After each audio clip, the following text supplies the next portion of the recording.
Hello all, welcome back to my YouTube channel all about VLSI. In this video, we are going to discuss about our desirable mod counters. In our previous videos, we have started with the discussion of ripple counter, like asynchronous counters we have seen up counter, we have seen down counter and how to design your up counter we have seen and how to design your down counter, this and all we have seen.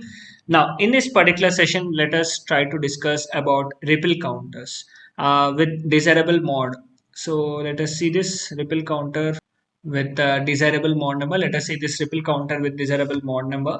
Let's say if I want to design a mod 5 counter. Let's say if I want to design a mod 5 counter. How many states will be there for a mod 5 counter? So there will be total 5 number of states. Let's say this is Q2, Q1 and Q0. The starting state will be 000 followed by 001, 010, 011, 100. So 1, 2, 3, 4, 5. So these are the 5 states. So the mod number here it is equal to 5. So the mod number of this particular counter it is nothing but it is equal to 5. And how many states it is going to have? So it is going to have 0, 1, 2, 3 and 4. Now we are going to include one more state that is nothing but 101. So we are going to include one more state that is equal to 101. And if we get this particular 101, then we are going to apply the clear signal to 1. Then we are going to make the clear signal to 1. So this is how we are going to design a modify counter. And if you observe carefully, if you have a 3-bit combination, then it is nothing but for a 3-bit, using 3-bit, you can design a mod 8 counter. You can design a mod 8 counter. And how many flip flops do we need?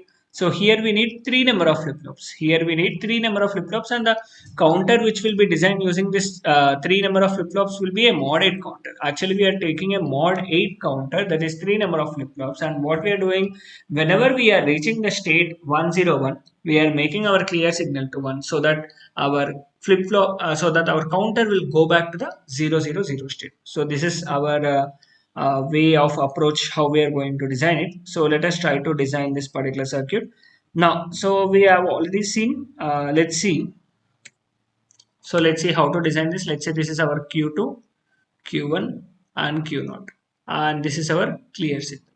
This is our clear signal.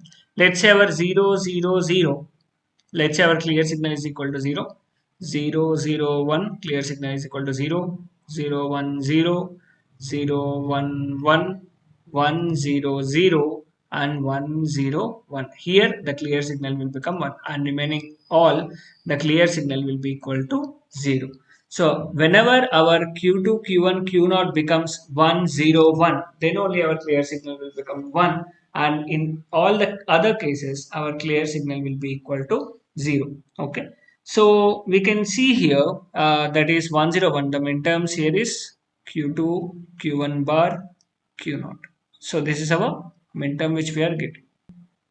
So this is a minterm at which our clear signal will become 1, or else if you observe carefully, you can also consider Q2 and Q1. So whenever your Q2 and Q0 becomes 1, whenever your Q2 and Q0 becomes 1, then also our clear signal will become 1. So there is only one combination where Q2 and Q0 are becoming 1. Okay, so in this particular combination, what we can do is our clear signal can become 1, and our output will become 0. Okay, so first let me draw the counter. Let me draw the counter. So let's see how it is going to look like. So I have 3 flip-flops, 1, 2 and 3, and this is my, let's say I'm going to use a T flip-flop, Q, T, Q, T, Q, and this is Q bar, Q bar, Q bar, and this is my T naught, T1 and T2, and this is my clock. So here I am going to apply my clock, and let's say it is a up counter. So Q bar is given to the passage of clock, and this Q bar is given to this passage of clock, and here we are going to get our outputs. So this is our Q0, Q1 and Q2, and here we are going to give 1. Here we are going to give 1. So this is our up counter. Now, what we are going to do here is our what is our first state? If we can see the initial state of Q naught, sorry, our Q2, Q1, and Q naught. Whenever you are not applying any clock, then these will be equal to zeros. And if we apply the very first edge of the clock, then Q naught will be equal to 1, made to 1. And Q naught, since it is waiting for the positive transition in Q bar, so there will be no change in the value of Q1 since there is a positive transition in Q naught. Okay, so it will be 0 itself, and this will be 0 itself. And similarly, in the second clock cycle, we will have 0, 1, 0, and followed by in the third clock cycle we will have 0, 1, 1. In the fourth clock cycle, we will have 1, 0, 0. And in the fifth clock cycle, we will have 1, 0, 1. And let me take the outputs from this Q0 and Q2. Let me take the outputs from this Q0 and Q2. So let me erase this. So here I am going to take the clear signals. These are my clear signals. Now I am going to take a AND gate, and the input of this AND gate is Q2 and Q0, and this will be provided, this AND gate output is provided to this clear signals. So whenever my Q2 and Q0 becomes 1, then this clear signal is applied and all the outputs of my flip-flop will become 0. And all the outputs of my flip-flop will become 0 and counter will come to this reset state, and the counter will come to the reset state. So this is how I'm going to design my modify counter. So if my Q2 becomes 1 and my Q1 becomes 1, then I'm going to get my reset state. So this is how I'm going to build my modify counter. Now similarly, if I want to build a BCD counter, okay, so similarly if I want to build a BCD counter, then for the BCD counter, my initial state will be 4 zeros, followed by 0, 0, 0, 1, 0, 0, 1, 0, 0, 0, 1, 1, 0, 1, 0, 0, 0, 1, 0, 1, 0, 1, 1, 0, 0, 1, 1, 1, 1, 0, 0, 1, 0, 0, 1. So these are my states 1, 2, 3, 4, 5, 6, 7, 8, 9, 10. Okay, so it is a mod 10 counter, or you can also say as a BCD counter. Now I need to design a mod 10 counter or a BCD counter, but if you can see, using 4 flip-flops, my possible number of states will be 2 power n, that is nothing but 2 power 16. I will write down here. So using 4 flip-flops, why I'm taking 4 flip-flops? Because there are 4 number of bits. Okay, so using 4 flip-flops, my number of states will be nothing but 2 power 4, that is 16 number of states I am going to have. That is, using 4 flip-flops I can have a mod 16 counter. Using 4 flip-flops I can build a mod 16 counter using 4 flip-flops. But what I need to build, I need to build a mod 10 counter. So that means I need to convert a mod 16 counter to mod 10 counter. I need to convert a mod 16 counter to mod 10 counter. How to convert your mod 16 counter to mod 10 counter? Again, you are going to take help of your clear signal. Okay, so these are our flip flops 1, 2, 3, and 4.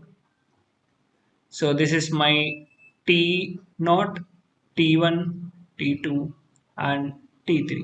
So this is my Q naught, Q1, Q2, and Q3.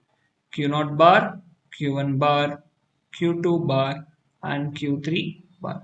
And this is my clock. Let's say it is a up counter. So Q naught bar is given to this, and this Q1 bar is given to this, and Q2 bar is given to this. And here I am going to get my Q naught.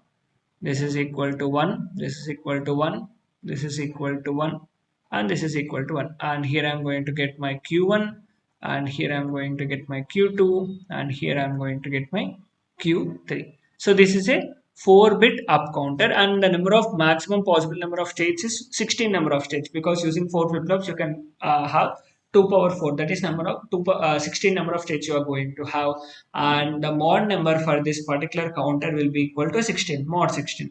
Now what we need to do is I need to convert this mod 16 into mod 10. How to convert this mod 16 into mod 10? So whenever I'm going to reach the state which is known as 1010, I need to make my clear signal to 1 so that I can go back to 4 zeros. Whenever I'm going to reach my state 1010, then I'm going to make my clear signal to 1 so that I'm going to reach my state which is known as 0000. Okay, so this is our requirement. Now how to achieve this particular requirement? Let us try to understand how to achieve this requirement. So let's say this is our Q3, let's say this is our Q3, Q2, Q1 and Q0, and in whole all the combinations we can see whenever your Q3 is equal to 1 and Q1 is equal to 1, we can say there is no other combination like this. Your Q3 and Q1, there is no other combination in this series. Only this particular sequence we have Q3 is equal to 1 and Q1 is equal to 1. Whenever we have this particular combination, we are going to make our clear signal to 1, and remaining all other combinations we are going to keep our clear signals to 0. So this is what I'm going to utilize. So this is my clear signal. So this is my clear signal. And whenever I'm having the sequence that is Q3, Q1 is equal to 1, Q3 and Q1, whenever these are becoming to 1, then I'm going to make this clear signals to 0. So make this clear signals to 1 so that my output will be equal to 0. So whenever I'm going to reach the state 1010, then I'm going to go to 4 zeros. And you might have a doubt. Sir, we are reaching this 1010, then this is also a state. No, it is not a state. It is not going to have a longer duration, so it will be made to 0. Whenever we just enter this particular state, we will go back to 4 zeros. For example, let's say an example. So let's say this is our clock. So these are my positive edges of clock.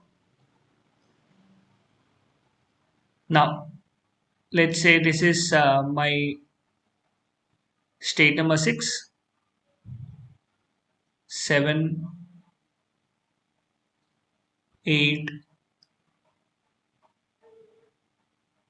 9, and so whenever I'm reaching the state which is nothing but 10, whenever I'm reaching the state which is nothing but 10, immediately my clear signal will be made to 1, and this particular state, from this 10 state, we are simply going to state 0. State 0. So this particular state which is 10, which is not going to stay longer.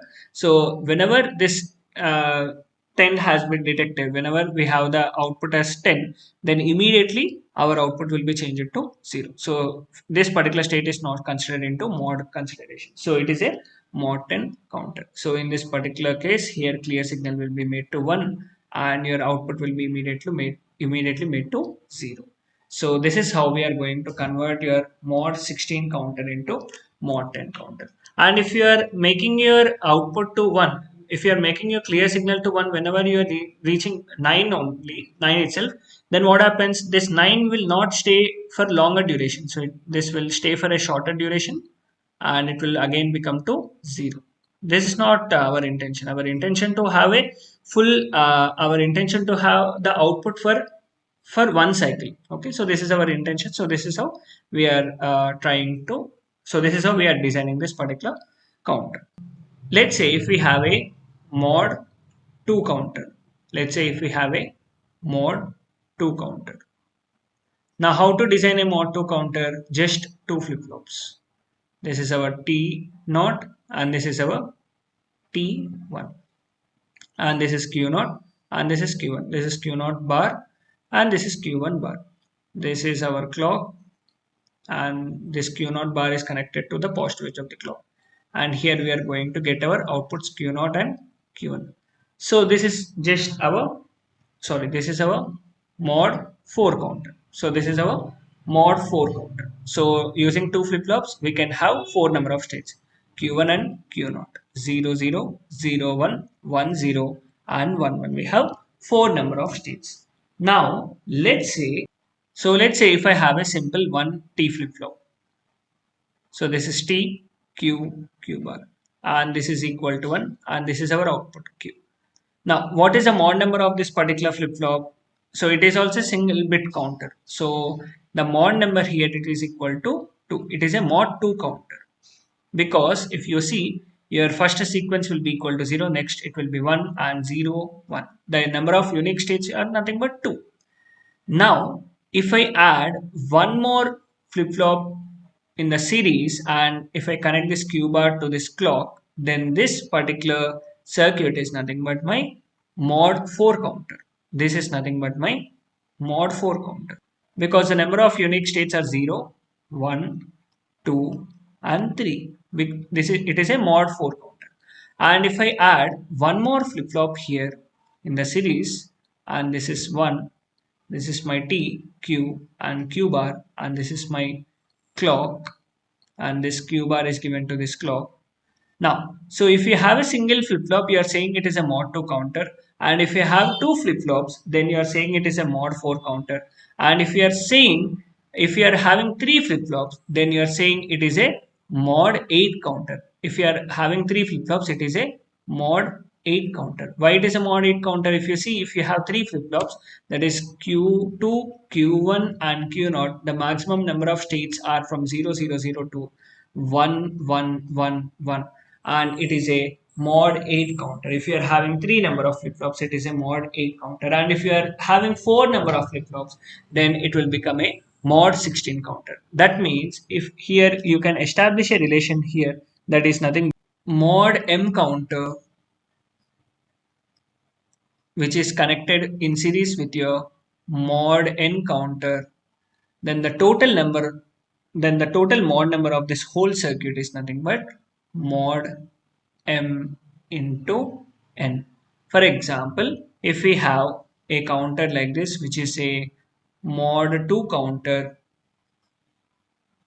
and if we have another mod 2 counter like this, if we have two mod 2 counters like this, then the total mod number of this counter is nothing but mod 4. We can say like this. Why we are saying like this? Because you can multiply these two mod numbers if they are connected in series. So if these two mod counters which are connected in series, then what we can do is we can simply multiply these two numbers. And if we have one more mod counter which is connected like this mod 3 counter, then that is nothing but 3 into 2, 6 into 2, that is nothing but 12. So the total mod number is nothing but 12. So this is how we are going to multiply the mod numbers when these counters are connected in series. Now let's say if I want to design a mod 20 counter, if I want to design a mod 20 counter, then what I can do, I can simply cascade mod 5 counter and mod 4 counter. I can simply cascade mod 5 counter and mod 4 counter, and I can build a mod 20 counter.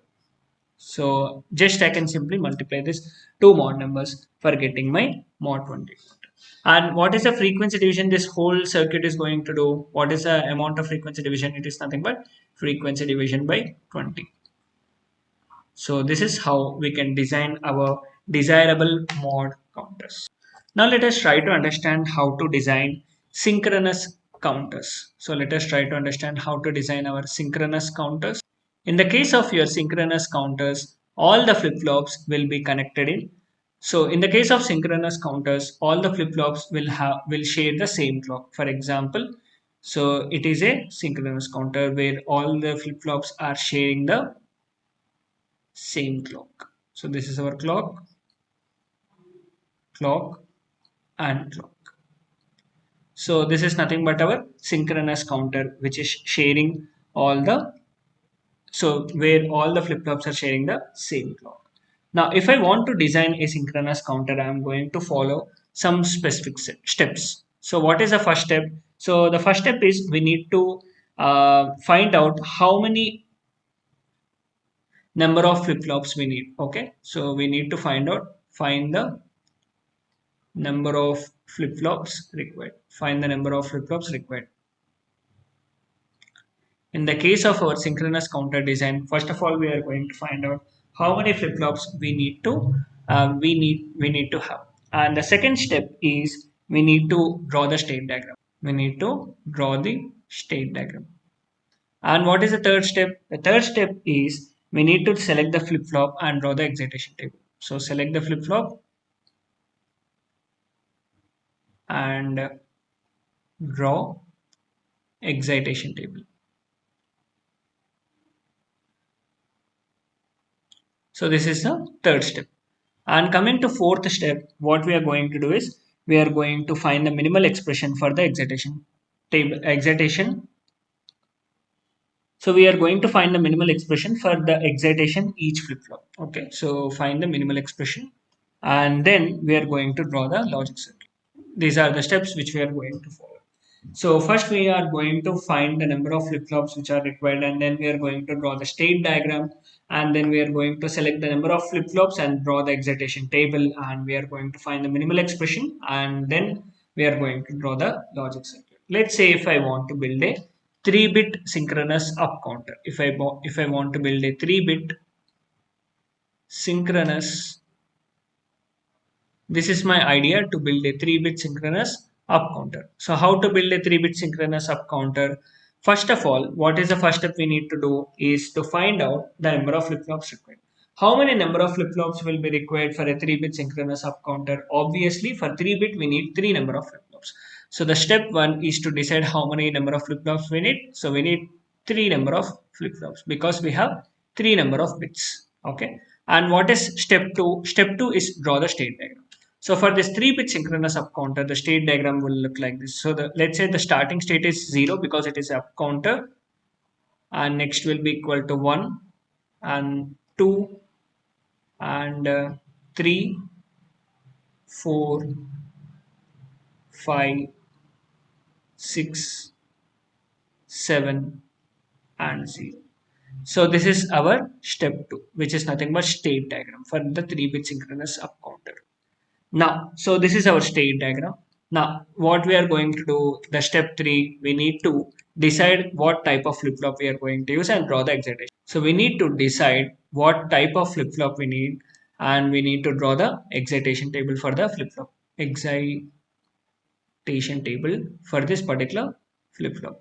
So let's say if I am going to use the type of flip-flop as T flip-flop. Okay. Now, so how to draw the excitation table? We already know the excitation table is nothing but output. We have 3 flip-flops, right? So let us draw the excitation table for this. So present state, let me draw here. Present state, next state,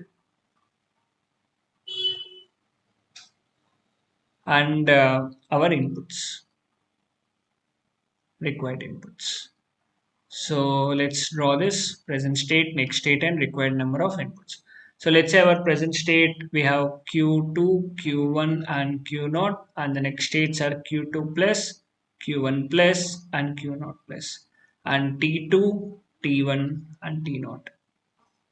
So we have 0, 0, 0, 0, 0, 1, 0, 1, 0, 0, 1, 1, 1, 0, 0, 1, 0, 1, 1, 1, 0, and 1, 1, 1.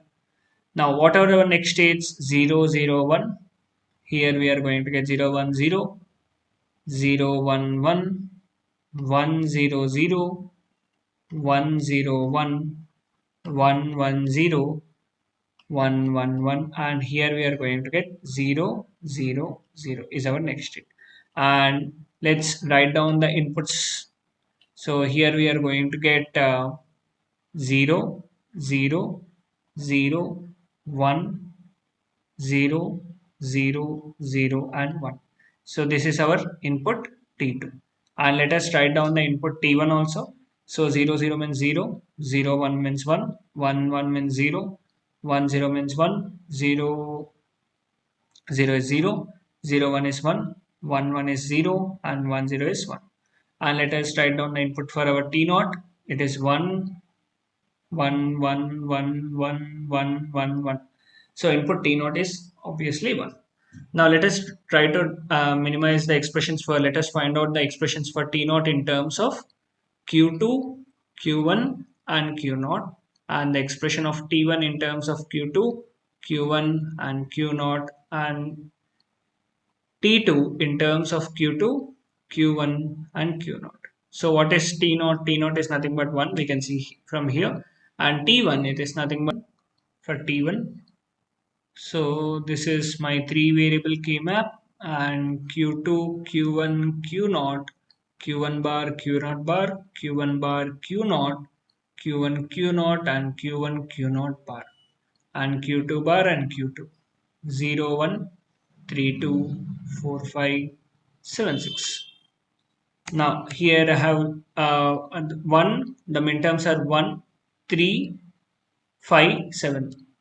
1, 3, 5, 7 are my midterms. So I'm going to group them. So my T1, which is nothing but Q0. T1 is nothing but my Q0. Now let me draw the K-map for my T2 in terms of Q2, Q1 and Q0. So this is Q2, Q1 and Q0. Q1 bar, Q0 bar, Q1 bar, Q0, Q1, Q0 and Q1, Q0 bar. And this is Q2 bar, Q2. 0, 1, 3, 2 and 4, 5, 7, 6. So my T2, which is nothing but 0, 1, 2, 3 and 7. 3 and 7, just simply. So it is nothing but Q1, Q0. T2 is nothing but Q1, Q0. So let me draw the circuit by using this. So this is my first T flip-flop, second T flip-flop and third flip-flop. So this is T0, T1, T2 and this is my Q0, Q1 and Q2. And these are my synchronous flip-flops. So every flip-flop is going to have the same clock, and I can see from the equation T0, which is nothing but it is equal to 1. T0 is nothing but equal to 1, and T1 it is being connected to Q0 and T2 is connected from Q1 and Q0 and output is connected to T2. Here we are going to get our Q2. So this is nothing but our synchronous up counter. 3-bit synchronous up counter. And if I want to design a 3-bit synchronous down counter, also same steps I am going to follow, and I am going to design a 3-bit synchronous down.